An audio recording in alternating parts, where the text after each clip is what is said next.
ఈరోజు ఈ గుడ్లవల్లేరు శేషాద్రిరావు గుడ్లవల్లేరు ఇంజనీరింగ్ కాలేజీలో జరిగిన సంఘటన గురించి ఇన్వెస్టిగేషన్ అప్డేట్స్ గురించి మీకు తెలియజేయడానికి ప్రెస్ మీట్ ఏర్పాటు చేయడం జరిగింది.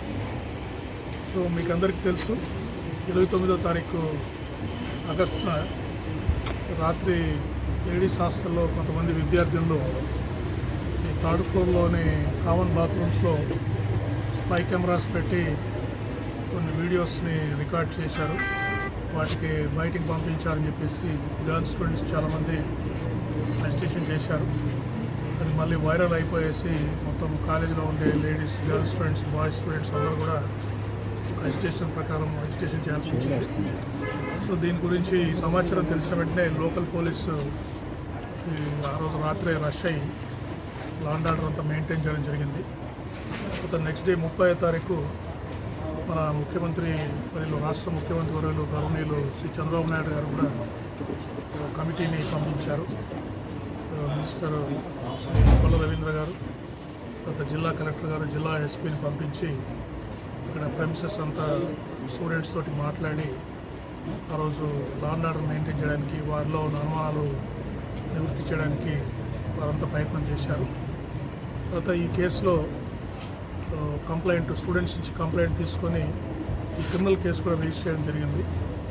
దీంట్లో క్రిమినల్ కేసులో ముఖ్యంగా భాగంగా ఆ రోజు హాస్టల్లో ఉండే అన్ని బాత్రూమ్స్, గర్ల్స్ హాస్టల్లో ఉండే అన్ని బాత్రూమ్స్ కూడా ఈ ఎక్విప్మెంట్, బీడీ ఎన్ఎల్జీడీ ఎక్విప్మెంటు, తర్వాత బీడీ ఫిజికల్గా కూడా షవర్స్ కానీ అన్నీ ఓపెన్ చేసి అంత ఏరియా అంతా త్వరగా స్టూడెంట్స్ రిప్రజెంటేటివ్స్, ఆ police officers, women and child welfare department representatives అందరి సమక్షంలో ఈ హాస్టల్ మొత్తం త్వరగా చెక్ చేయడం జరిగింది.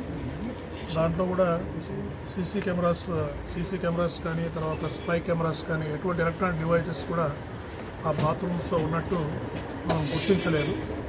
తర్వాత ఇన్వెస్టిగేషన్లో భాగంగా చాలామంది స్టూడెంట్స్ని, దాదాపు 35 మంది స్టూడెంట్స్ని, అక్కడ పనిచేసే స్టాఫ్ మెంబర్స్, బాత్రూమ్స్లో క్లీన్ చేసే స్టాఫ్ మెంబర్స్ కానీ, వార్డెన్స్ కానీ, డిప్యూటీ వార్డెన్స్ కానీ అందరినీ మనం ఎగ్జామ్ చేయడం జరిగింది.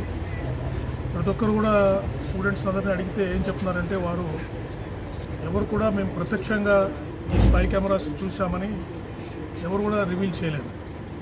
ప్రతి ఒక్కరు మాకు వాళ్ళ ద్వారా తెలిసింది, వీళ్ళ ద్వారా తెలిసింది అంటున్నారు, కానీ ప్రత్యక్షంగా ఎవరు కూడా మన స్పై కెమెరాస్ చూసినట్టు కానీ, వీడియోస్ ఏదైనా బయటకు వెళ్ళినట్టు కానీ ఎవరు కూడా వారు ఇంతవరకు ఇన్వెస్టిగేషన్లో చెప్పలేదు. తర్వాత ఎవరైతే ఈ సస్పెక్ట్స్, కొంతమంది పిల్లలు వాళ్ళ మీద అనుమానాలు వ్యక్తం చేశారో, ఇన్వెస్టిగేషన్లో బయటపడ్డారో, వాళ్ళందరూ కూడా ఎలక్ట్రానిక్ గ్యాడ్జెట్స్, వాళ్ళ సెల్ ఫోన్స్ కానీ, ల్యాప్టాప్స్ కానీ, ఈ ట్యాబ్స్ అని కూడా సీజ్ చేయడం జరిగింది. తర్వాత ఈ కేసు తీవ్రత దృష్ట్యా గౌరవనీయులు ముఖ్యమంత్రి వర్యులు శ్రీ చంద్రబాబు నాయుడు గారు సెంట్రల్ గవర్నమెంట్ ఏజెన్సీ వాళ్ళని కాంటాక్ట్ చేశారు. సెర్ట్ అని, కంప్యూటర్ ఎమర్జెన్సీ రెస్పాన్స్ టీమ్ అని చెప్పేసి, వీళ్ళు ఢిల్లీ నుంచి మినిస్ట్రీ ఆఫ్ ఇన్ఫర్మేషన్ టెక్నాలజీ ఆధ్వర్యంలో పనిచేస్తారు. వారి బృందాన్ని ఇక్కడికి పంపించారు. అంటే మొట్టమొదటిసారి ఆంధ్రప్రదేశ్లో ఒక క్రిమినల్ కేసు నిమిత్తంలో వీరి సర్వీసెస్ వాడడం జరుగుతూ ఉంది. సో వీరు కూడా కాలేజీలో ఉండే నెట్వర్క్స్ అన్నీ గత 3 రోజులుగా స్టడీ చేశారు. వారి మీద కూడా వాళ్ళు డీటెయిల్గా ఇన్వెస్టిగేట్ చేస్తున్నారు. ఎలక్ట్రానిక్గా ఇక్కడ ఏమన్నా గ్యాడ్జెట్స్ ఏమైనా పెట్టారని డీటెయిల్గా ఇన్వెస్టిగేషన్ జరుగుతూ ఉంది. అది ఇప్పుడు ఏదైతే ఈ ల్యాప్టాప్స్, మొబైల్ ఫోన్స్, ట్యాబ్స్ అవన్నీ సీజ్ చేశామో అది కూడా వాళ్ళ సెట్ ఆర్గనైజేషన్కి పంపిస్తున్నాం, ఫోరెన్సిక్ ఇన్వెస్టిగేషన్కి. దాంట్లో ఏమైనా ఉన్నాయా అని చెప్పేసి ఇన్వెస్టిగేషన్కి పంపిస్తున్నాము. తర్వాత ఈరోజు ఇంకొక ఆపర్చునిటీ కూడా పిల్లలకి ఇచ్చాము. అంటే ఎవరికైనా ఏమైనా డౌట్స్ ఉంటే ఇన్వెస్టిగేషన్ నిమిత్తంలో కానీ, తర్వాత వాళ్ళు ఏమైనా ఆధారాలు ఉంటే వాళ్ళు వచ్చి సెట్ బృందం సభ్యులతో కానీ, పోలీస్ ఆఫీసర్స్తో కానీ కలవచ్చని వాళ్ళందరికీ మేము ప్రెస్ నోట్ ఇవ్వడం జరిగింది. దానిలో భాగంగా చాలామంది పిల్లల తల్లిదండ్రులు, తర్వాత కొంతమంది స్టూడెంట్ ఆర్గనైజేషన్ రిప్రజెంటేటివ్స్ కూడా మా మీద అప్పీర్ అయ్యారు. తల్లిదండ్రులు ముఖ్యంగా వారు ఎటువంటి సాక్ష్యాధారాలు ఏమి ఇవ్వలేకపోయారు, కానీ బట్ ఇట్లా వీడియోస్ సర్క్యులేట్ అవుతున్నాయని చెప్పేసి స్పై కెమెరాస్ పెట్టారని చెప్పేసి అనుకుంటున్నారు సార్ అని అనుమానాలు మాత్రం వ్యక్తం చేయడం జరిగింది. సో వారికి తగిన విధంగా దాంట్లో వారి డౌట్స్ తీర్చడానికి అన్ని విధాలుగా చెప్పడం జరిగింది. తర్వాత స్టూడెంట్ రిప్రజెంటేటివ్స్ కూడా మాట్లాడుతూ వారికి స్టూడెంట్ కమ్యూనిటీలో ఉన్న డౌట్స్ అన్నీ వారు కొన్ని ఎక్స్ప్రెస్ చేశారు. సో వారితో కూడా స్టూడెంట్ ఆర్గనైజేషన్స్ పిల్లలతో కూడా మాట్లాడాము. ఇన్వెస్టిగేషన్లో ప్రోగ్రెస్ అంతా వారికి ఎక్స్ప్లెయిన్ చేశాము.